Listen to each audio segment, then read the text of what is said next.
नमस्कार, आप देख रहे हैं टाइम्स नाउ नव भारत। मैं हूं आपके साथ नैना यादव। शाम के 6 बज गए हैं और बुलेटिन में सबसे पहले बात होगी अरविंद केजरीवाल की।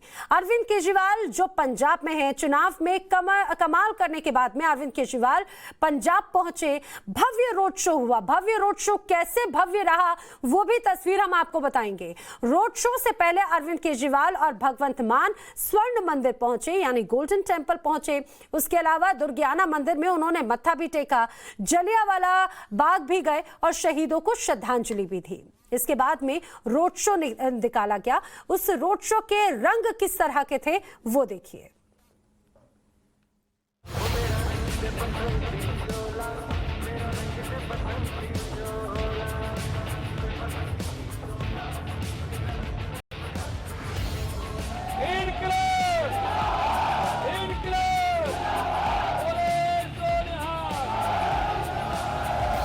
इनकलाब के नारे,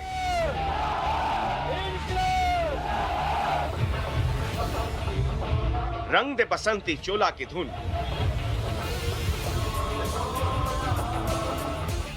और पंजाब की जनता का जोश। आज पंजाब के अमृतसर की सड़कें अरविंद केजरीवाल और भगवंत मान के रंग में रंग गई। पंजाब विजय के बाद अरविंद केजरीवाल पंजाब की जनता को धन्यवाद कहने के लिए लोगों के बीच पहुंचे। अमृतसर में भव्य रोड शो निकाला।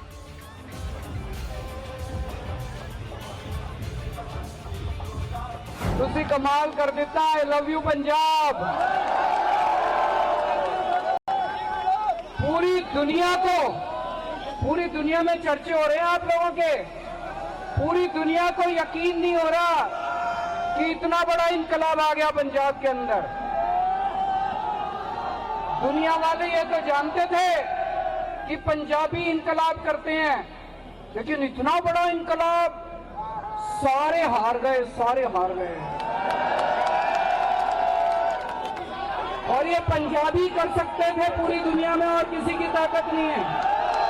पंजाब के लोग ही कर सकते थे। पूरी आप लोगों ने झाड़ू चला दी। सारे पंजाबियों को खुला सदा है, बसंती रंग दियां पग्गां बन के आना है और भगत सिंह की सोच नू सलाम करना है। भगत सिंह के सुपनों की आजादी नू घर घर पहुंचाने की सौं चुकनी है। सौं कली मैं नहीं चुकनी, सौं तुसी भी नाल ही चुकोगे, सारे मुख्यमंत्री बनोगे।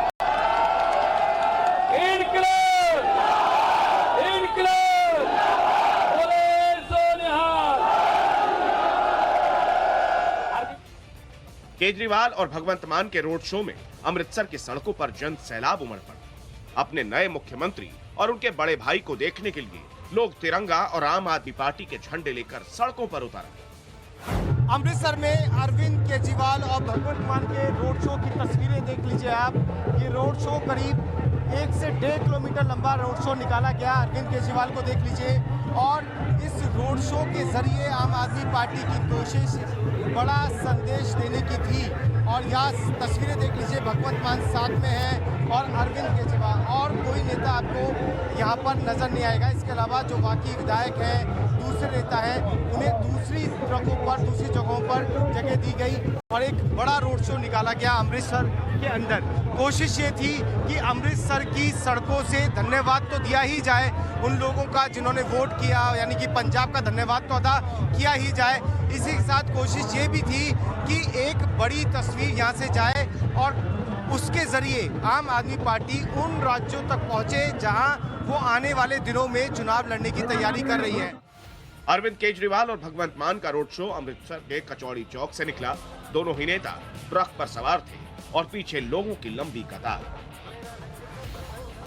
केजरीवाल और मान के साथ साथ रोड शो में दिल्ली के शिक्षा मंत्री मनीष सिसोदिया और पंजाब चुनाव में आम आदमी पार्टी के प्रभारी राघव चड्ढा भी मौजूद रहे।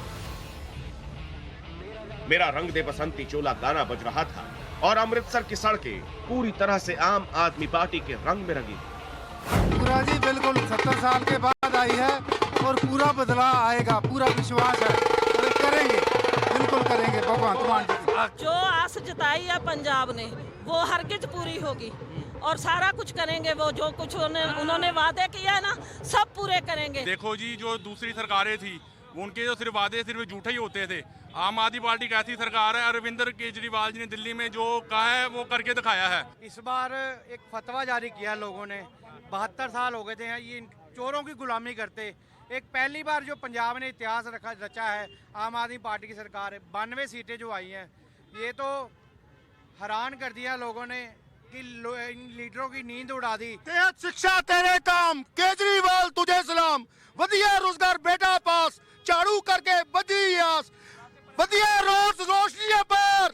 अब की बार केजरीवाल, लोगों ने अपनी स्माइल स्टोर करने के लिए नई पार्टी को चुना है। आते ही भगवंत मान जी ने अनाउंस कर दिया कि पंजाब पुलिस अब ड्यूटी 8 घंटे की करेगी, बाकी महकमों की तरह। ये जोश है आम आदमी पार्टी के कार्यकर्ता का, जो अमृतसर में नजर भी आया। रोड शो से पहले अरविंद केजरीवाल और भगवंत मान दरबार साहिब, दुर्गियाना मंदिर और राम तीर्थ में अपना शीश नवाया। वहीं दोनों नेता जालियांवाला बाग पहुंचे और शहीदों को श्रद्धांजलि दी। सबसे अंत में केजरीवाल और भगवंत मान राम तीर्थ गए और वहां से कचौरी चौक पहुंचकर आम आदमी पार्टी की विजय जुलूस रोड शो शुरू किया। सुबह से ही अमृतसर आम आदमी पार्टी के रंग में रंगा था। केजरीवाल और भगवंत मान के स्वागत के लिए सड़कों को सजाया गया था। भगवंत मान सुबह श्री गुरु रामदास जी इंटरनेशनल एयरपोर्ट पहुंचे, जहां उन्होंने अरविंद केजरीवाल का स्वागत किया। मुख्यमंत्री बनने की खुशी उनके चेहरे पर साफ दिखाई दे रही थी। इसके बाद दोनों गोल्डन टेम्पल के लिए रवाना हुए। जीत के बाद केजरीवाल और भगवंत मान ने गुरु के सामने मत्था भी टेका और देवी के आशीर्वाद लिए। पंजाब की जनता का प्यार भी वोटों के बाद रोड शो की भीड़ के तौर पर साफ दिख रहा था।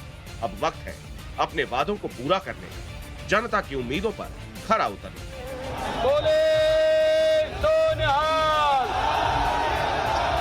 गुरप्रीत चिन्ना के साथ पुलकित नागर, अमृतसर, टाइम्स नाउ भारत माता की। तो आज अरविंद केजरीवाल ने रोड शो किया, लेकिन आपको बता दें 16 मार्च जब भगवंत मान सीएम पद की शपथ लेंगे, उसके पहले बहुत महत्वपूर्ण ये माना जा रहा है। 16 मार्च को भगवंत मान का शपथ ग्रहण होने वाला है, लेकिन ये अपने आप में बहुत ज्यादा खास होगा। खास इसीलिए क्योंकि शहीद भगत सिंह के गांव में इस बार शपथ ग्रहण समारोह होगा। 16 मार्च को दोपहर 12:30 बजे भगवंत मान पंजाब के मुख्यमंत्री के तौर पर शपथ लेंगे। और भगवंत मान ने राज्यपाल से भी मुलाकात की और सरकार बनाने का दावा भी पेश किया। और जिस तरह से शपथ ग्रहण को भव्य बनाने की तैयारी की जा रही है, उसमें यह भी कहा गया कि इसमें पंजाब का से जुड़ा हुआ हर व्यक्ति इस कार्यक्रम में शामिल होगा। पुलकित मेरे साथ ही समय मेरे साथ में है। पुलकित, 16 तारीख के पहले आज जब यहाँ पर अरविंद केजरीवाल और भगवंत मान सड़कों पर निकले, इस रोड शो की जरा तस्वीर को समझाइए, वहां पर क्या कुछ खास रंग देखने को मिला? देखिए, चुनाव जीतने के बाद पहली बार था जब दिल्ली के मुख्यमंत्री और आम आदमी पार्टी के सबसे बड़े चेहरे अरविंद केजरीवाल पंजाब पहुंच रहे थे।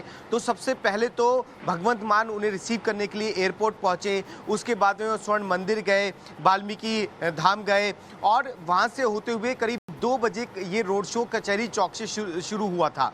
करीब 1.5 किलोमीटर लंबा ये रोड शो था। इस रोड शो में जो अलग बातें नजर आई वो ये कि अभी तक आम आदमी पार्टी के तमाम रोड शो में सिर्फ एक ट्रक नजर आता था जिसमें अरविंद केजरीवाल और उनके लोग होते थे जब भी रोड शो निकाला जाता था। लेकिन इस बार करीब 10 से 12 ट्रक थे, जिसके अंदर अब सबसे पहले ट्रक में अरविंद केजरीवाल और भगवंत मान थे। उसके बाद में मनीष सिसोदिया और उनके साथ और विधायक थे। और ऐसे ही कर तमाम जो 92 विधायक पंजाब से जीत कर आए हैं वो नजर आ रहे थे जगह जगह खड़े हुए।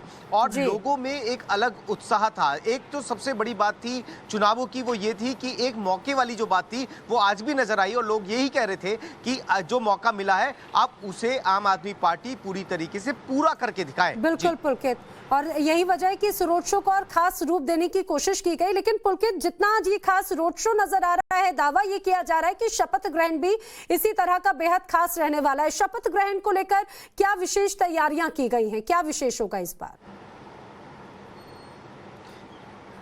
देखिए, आप अगर आम आदमी पार्टी को देखें तो अरविंद केजरीवाल ने रामलीला मैदान में मुख्यमंत्री पद की शपथ ली थी। अब भगवंत मान शहीद भगत सिंह के गांव खटकल कला में मुख्यमंत्री पद की शपथ ले रहे हैं। कोशिश उस समय भी यही हुई थी कि आम लोगों को ही उसमें इनवाइट किया जाए, और इस बार भी यही तस्वीर सामने आ रही है कि आम लोग और शहीद भगत सिंह के गाँव के लोग और पंजाब के लोग वहाँ पे ज़्यादा तादाद में नजर आएंगे, और होली का रंग भी वहाँ पर नजर आएगा, क्योंकि उससे अगले दिन ठीक होली है और इस समय कहीं ना कहीं पंजाब आम आदमी पार्टी के रंग में डूबा हुआ है, तो होली के रंग भी वहां नजर आएंगे। जी ठीक है, पुलके तमाम जानकारी के लिए आपका शुक्रिया। तो 16 तारीख की बड़ी तैयारी की जा रही है, विशेष तौर से इस शपथ ग्रहण को लेकर। अब बात उत्तर प्रदेश की करते हैं, जहां पर चुनाव में समाजवादी पार्टी को मिली हार के बाद पहली बार मुलायम सिंह यादव समाजवादी पार्टी कार्यालय पहुंचे। अखिलेश यादव ने मुलायम सिंह के पैर छूकर आशीर्वाद लिया, और सपा अध्यक्ष को देखते ही मुलायम सिंह यादव का कहना था कि अखिलेश बहुत अच्छा लड़े तुम, बहुत बहुत बधाई। ये तस्वीर हम आपको दिखा रहे हैं, देखिए ये तस्वीर पार्टी के समाजवादी पार्टी के पूर्व राष्ट्रीय अध्यक्ष मुलायम सिंह यादव की, जब परिणाम आने के बाद में वो पार्टी कार्यालय पहुंचे। एक्सक्लूसिव तस्वीर टाइम्स ऑफ नवभारत पर आपको हम दिखा रहे हैं, और देखिए जब वो अंदर पहुंचे तो अखिलेश यादव ने उनके पैर छूकर आशीर्वाद लिया, और आशीर्वाद देते हुए मुलायम सिंह यादव ने ये भी कहा कि अखिलेश तुम बहुत अच्छा लड़े, बहुत बहुत बधाई। मेरे साथी मनीष भी मेरे साथ में जुड़ रहे हैं। मनीष, इन तस्वीरों को जरा विस्तार से आप समझाइए। आज मुलायम सिंह यादव सपा दफ्तर पहुंचे हैं। देखिए, मुलायम सिंह यादव सपा दफ्तर पहुंचे थे, हालांकि अब वो निकल गए हैं। अखिलेश यादव से मुलाकात की, जो चुनाव में अखिलेश यादव की मेहनत थी उसे लेकर बधाई दी, कहा अखिलेश बहुत अच्छा लड़े तुम, और कई बार इस बात को दोहराया भी मुलायम सिंह यादव ने। पूरे अगर चुनाव को हम देखें तो मुलायम सिंह यादव करहल में अखिलेश यादव के पक्ष में प्रचार करने गए, दूसरा जौनपुर में गए, जो पारसनाथ यादव मंत्री हुआ करते थे, उनके बेटे लकी यादव के चुनाव प्रचार में। बाकी चुनाव प्रचार से उन्होंने दूरी बनाई। एक तो स्वास्थ्य के चलते मुलायम सिंह यादव सक्रिय सियासत से दूर है, हालांकि लोकसभा सदस्य हैं और दिल्ली अक्सर वो जब संसद का सदन चलता है तो जाते रहते हैं, और अभी दिल्ली रवाना होने भी वाले हैं। लेकिन चुनाव पर वो बारीकी नजर रखे हुए थे। पार्टी ने जो प्रदर्शन किया, जितने विधायक चुनकर आए, उसको लेकर वो संतुष्ट थे, और अखिलेश यादव की उन्होंने तारीफ की, और आगे कैसे पार्टी को बढ़ाना है अखिलेश यादव को ये सुझाव भी दिए कि पार्टी को में लगातार मेहनत करनी है, संघर्ष करना है, जनहित के मुद्दे पर सरकार को घेरना है। तो ये सारी कवायद आज मुलायम सिंह यादव ने सपा कार्यालय पहुंचकर। ठीक है मनीष, जानकारी के लिए आपका शुक्रिया। तो ये परिणाम आने के बाद की तस्वीर जब मुलायम सिंह यादव पार्टी दफ्तर पहुंचे थे। और अब आगे बढ़ते हैं, बात करते हैं AIMIM की। वैसे तो असदुद्दीन ओवैसी की पार्टी AIMIM को यूपी में महज 0.49% वोट मिले, लेकिन इतने में ही ओवैसी ने एक बड़ा खेल कर दिया। अब आप पूछेंगे ऐसा कैसे, तो समझिए इन आंकड़ों को और इस पूरी रिपोर्ट को देखकर स्थिति का आकलन कीजिए।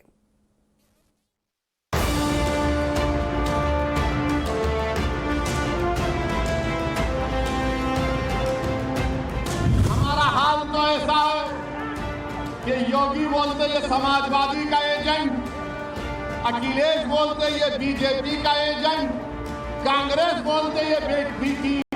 तो एक बात तो मालूम हो गई कि पूरे उत्तर प्रदेश में और पूरे भारत में अगर किसी को किसी से मोहब्बत है, यानी मैं लैला हूं, ये तमाम मेरे मजदूर हैं, ये तमाम मेरे मजदूर हैं। यूपी चुनाव में पूरी ताकत के साथ आए असदुद्दीन ओवैसी ने खुद को सबकी लैला खुद ही बता दिया। खुद ही कहा कि वो सारे उनके मजनू हैं। लेकिन रिजल्ट के बाद जो आंकड़े सामने आ रहे हैं, उससे कहीं ना कहीं ये लग रहा है कि उन्होंने हम तो डूबेंगे सनम तुम्हें भी ले डूबेंगे वाला काम कर दिया। बाबा को नींद नहीं आती जब तक ओवैसी का नाम लिए, अखिलेश के पेट का दर्द खत्म नहीं होता जब तक ओवैसी का नाम लिए, और राहुल तो ओवैसी का नाम सुन के केरल को भाग गए।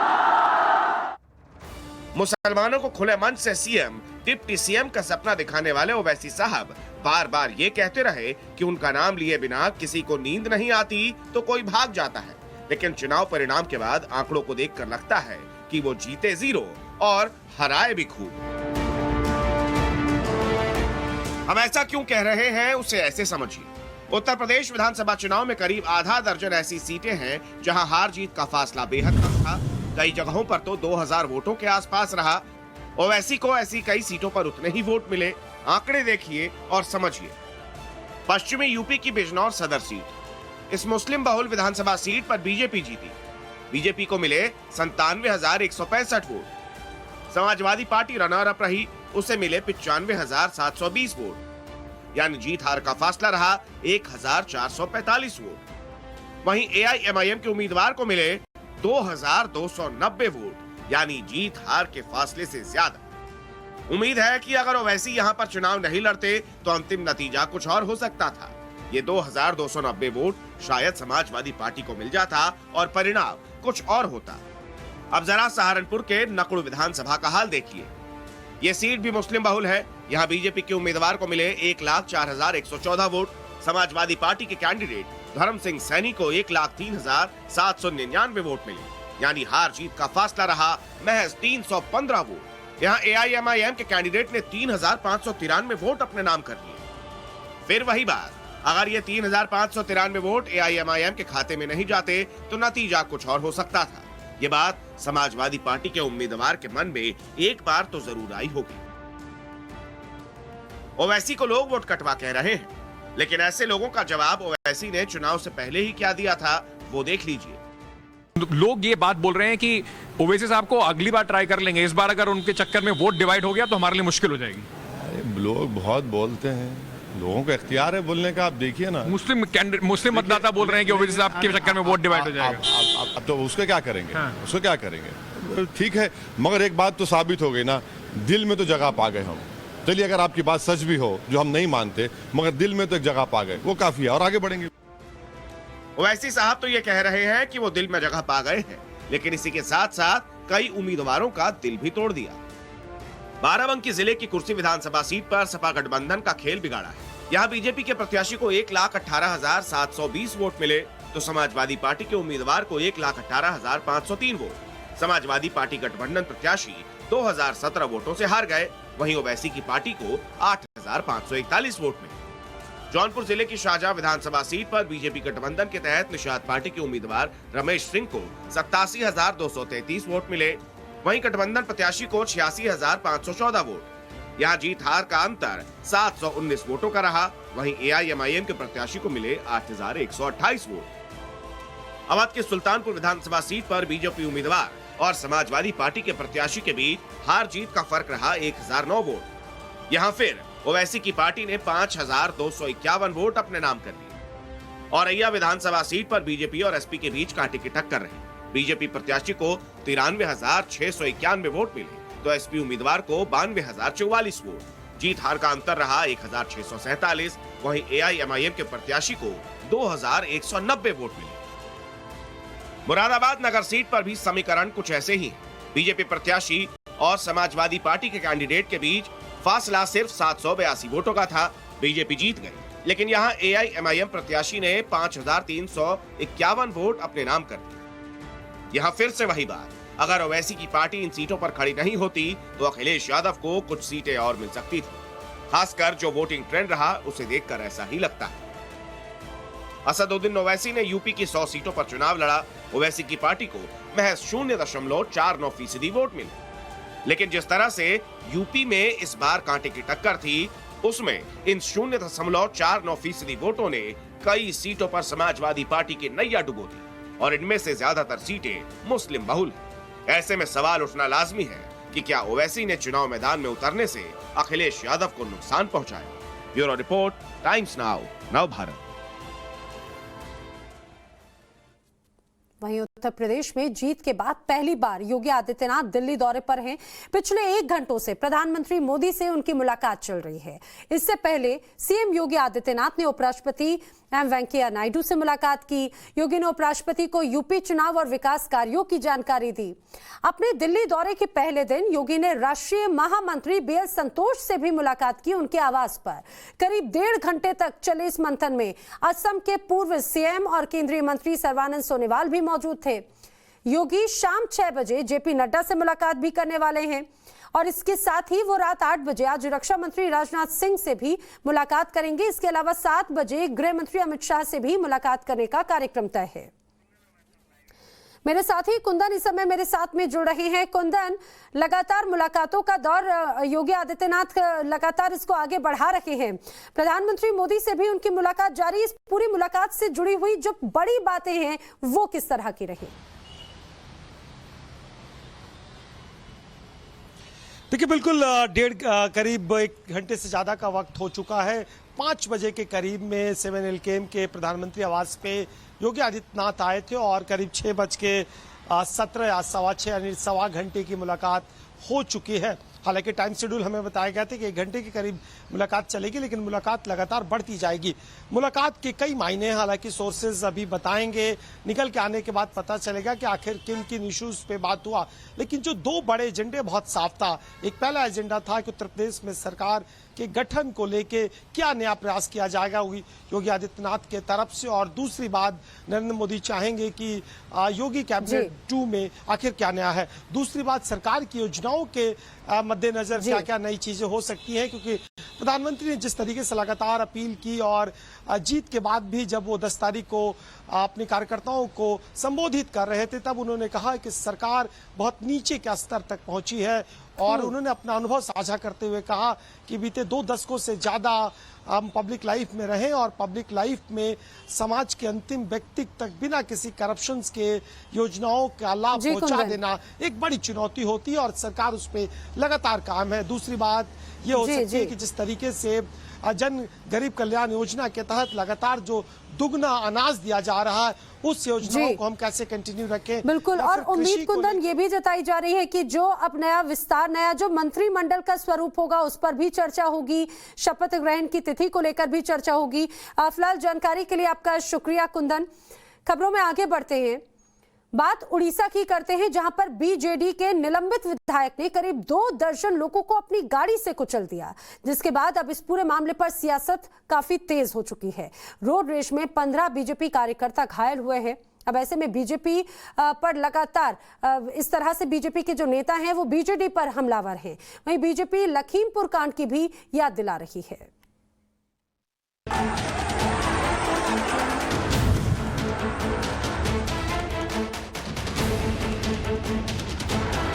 सत्ता की हनक कहें या माननीय की सनक कहें, न जाने किस रौब में बीजू जनता दल के निलंबित विधायक प्रशांत कुमार जगदेव की एसयूवी बहक गई।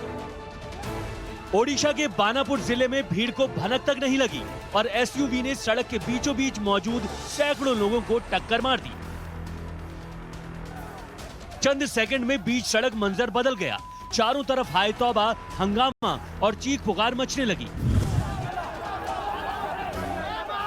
टक्कर के बाद बेकाबू भीड़ ने आपा खो दिया और प्रशांत कुमार जगदेव को गाड़ी समेत घेर लिया। शुरुआत में शोर शराबा, गाली गलौज होता रहा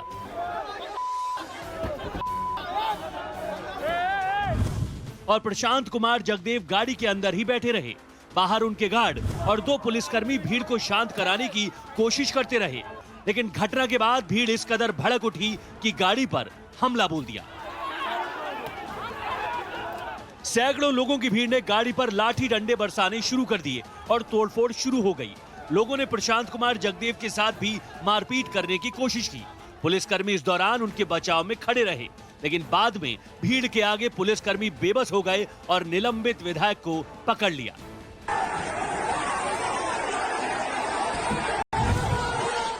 भीड़ ने पहले गाड़ी को पूरी तरह तहस नहस किया और प्रशांत कुमार जगदेव के साथ जमकर मारपीट की। उनके कपड़े तक फाड़ दिए गए।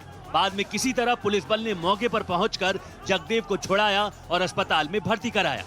घटना में कुछ पुलिसकर्मियों समेत करीब 22 लोग घायल हो गए, लेकिन जैसे ही घटना का वीडियो वायरल हुआ, ओडिशा से लेकर दिल्ली तक राजनीति गर्मा गई।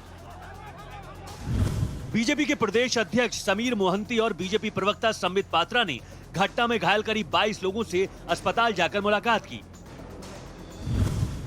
बाद में प्रेस कॉन्फ्रेंस करते हुए बीजेपी ने जगदेव पर शराब पीकर गाड़ी चलाने का आरोप लगाया और कहा कि चेयरमैन चुनाव में बीजेपी की जीत से बीजेडी बौखला गई है, इसलिए उसके नेता ने ऐसा जघन्य कांड किया।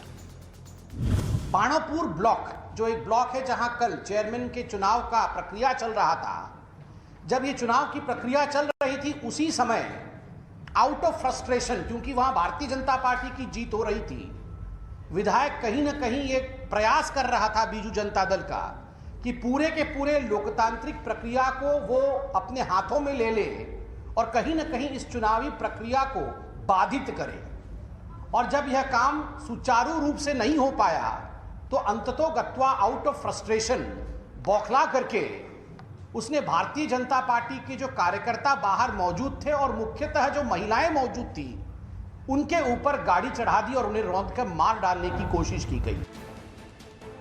बीजेपी प्रवक्ता संबित पात्रा ने इस घटना को लोकतंत्र की हत्या तक करार दे दिया है। मर्डर नॉट जस्ट दी कार्यकर्ताज of Bharatiya Janata Party but it was an attempt to murder democracy. ये गणतंत्र और लोकतंत्र की भी हत्या करने की साजिश थी। बीजेपी के हमलों पर बोलते हुए बीजेडी सांसद पिनाकी मिश्रा ने लखीमपुर कांड की याद दिला दी। साथ ही उन्होंने कहा कि कानून अपना काम कर रहा है। फिलहाल प्रशांत कुमार जगदेव पुलिस हिरासत में हैं और अस्पताल से छुट्टी मिलने के बाद उन्हें गिरफ्तार कर लिया जाएगा। Bureau report, times now Navbharat. और अब बात इस वक्त की बड़ी खबर की करते हैं। भगवंत मान कल सांसद के पद से इस्तीफा देने वाले हैं और क्योंकि 16 तारीख को मुख्यमंत्री पद की वो शपथ लेंगे और शपथ लेने से पहले सांसद पद से इस्तीफा देना होगा भगवंत मान को। और अब जानकारी ये है कि कल भगवंत मान इस्तीफा सौंपेंगे। आज रात भगवंत मान दिल्ली भी पहुंचने वाले हैं और जो शपथ ग्रहण 16 तारीख को होगा वो अपने आप में बेहद भव्य, बेहद खास मनाने की तैयारी आम आदमी पार्टी की है।